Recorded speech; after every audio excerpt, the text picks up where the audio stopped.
I have to think the Trudeau government is the most incompetent government I have ever seen, federal or provincial.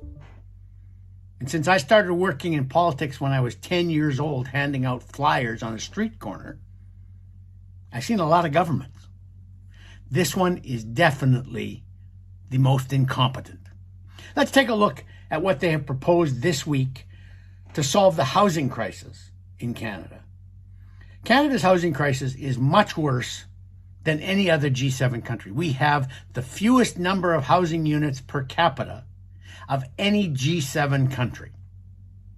And part of the reason for that is that governments have been far too restrictive in who can get financing to build housing, who can get financing to buy housing, and where housing can be built. So the Trudeau government this week at the Liberal caucus meeting in London, Ontario, said they're going to use their mortgage accelerator to encourage more people to build homes, to build more investors to build homes. It might lead to 100,000 new units over the next 4 or 5 years. But let's just do the simple math. Given the number of people the Liberal government is allowing into the country every year, nearly 1 million new Canadians a year, the Canada Mortgage and Housing Corporation estimates we're going to need about 800,000 units per year. If you add the amount that the federal Liberal Party is going to try and finance into existence to the number that the private sector was already planning to build, which is about 225,000 a year, we're looking at maybe in the best case scenario, 300,000 new units a year, and we need 800,000. If we are falling 500,000 housing units short every year, and that's not just houses, it could be condos, it could be townhouses, it could be rental apartments. If we're falling 500,000 short, if we're only building 40% as many as we need, what do you think that's going to do to the price of existing housing?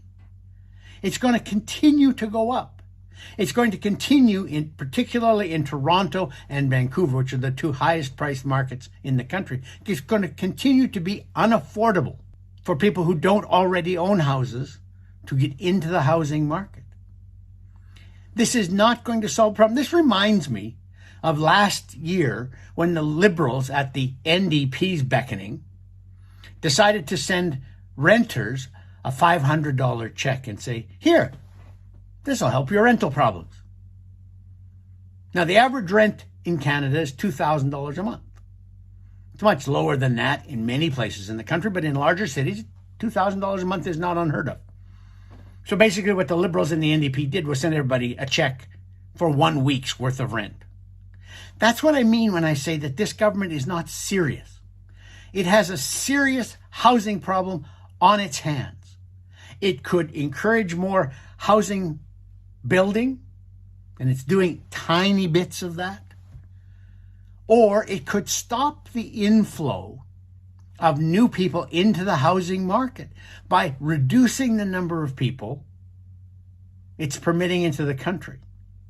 It was once said that open immigration into a welfare state, which is what Canada is, was a suicide pact. You can't allow open immigration into a place where you're paying everybody benefits for everything. And if we're relying on government to build housing to accommodate all of the new people who are coming into the country, we're just going to see the shortage grow and grow and grow, and housing prices increase over and over and over again. For Post Media, I'm Lorne Gunter.